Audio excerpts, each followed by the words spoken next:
بە پەیوەست بە ئەمریکاشەوە جۆ بایدن دووپاتی دەکاتەوە کە ئیدارەکەی لە بەکارهێنانی هێز بۆ پاراستنی ئەمریکا و هاوپەیمانەکانی دوودڵی ناکات. بایدن لە گوتارێکیدا لە وەزارەتی بەرگری وڵاتەکەی ڕایگەاند ئیدارەکەی تیمێکی تایبەت بە دۆسیەی چین لە پێنتاگۆن پێکهێناوە فەرمانیشی پێکردوون پێداچوونەوە بە استراتژیەتی سەربازی و ئەو مەترسیانە بکەن کە پەکین دروستی کردوون. گوتیشی 4 مانگ مۆڵەتی بەو تیمە داوە بۆەوەی هەڵسەنگاندن بۆ دۆخەکە بکەن تاوەکو بزانن بە چ شێوازێک مامەڵە لەگەڵ چیندا بکەن.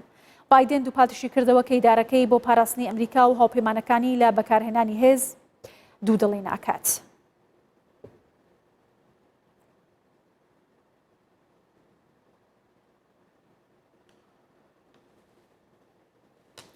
هەروەها جۆ بایدن سەرۆکی ئەمریکا سزای بەسەر فەرماندە سەربازیەکان و ئەنجامدەرانی کودەتاکەی میانماردا سەپاند. بایدن دەڵێ لەگەڵ کۆمەڵگەی نێودەوڵەتی و هاوپەیمانەکان کار دەکەین بۆ توندترکردنی گوشارەکانی سەر ئەنجامدەرانی کودەتاکەی ئەو وڵاتە. سەرۆکی ئەمریکا داوای دەست بە جیازاتکردنی سەرکردە و چالاکوانانی بۆرما دەکات و پارە و سامانی فەرماندە سەربازیەکانیشی بلۆ کرد.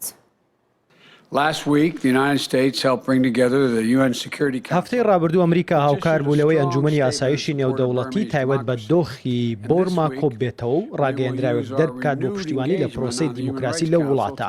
ئەم هەفتەیەش لەگەڵ ئەنجومەنی مافەکانی مرۆڤ سەر بە نەتەوەیەکگرتوەکان کار دەکەین بۆەوەی پابەندیەکانی جیهان بۆ پاراستنی مافەکانی مرۆڤ لە بۆرما بەهێزتر بکەین.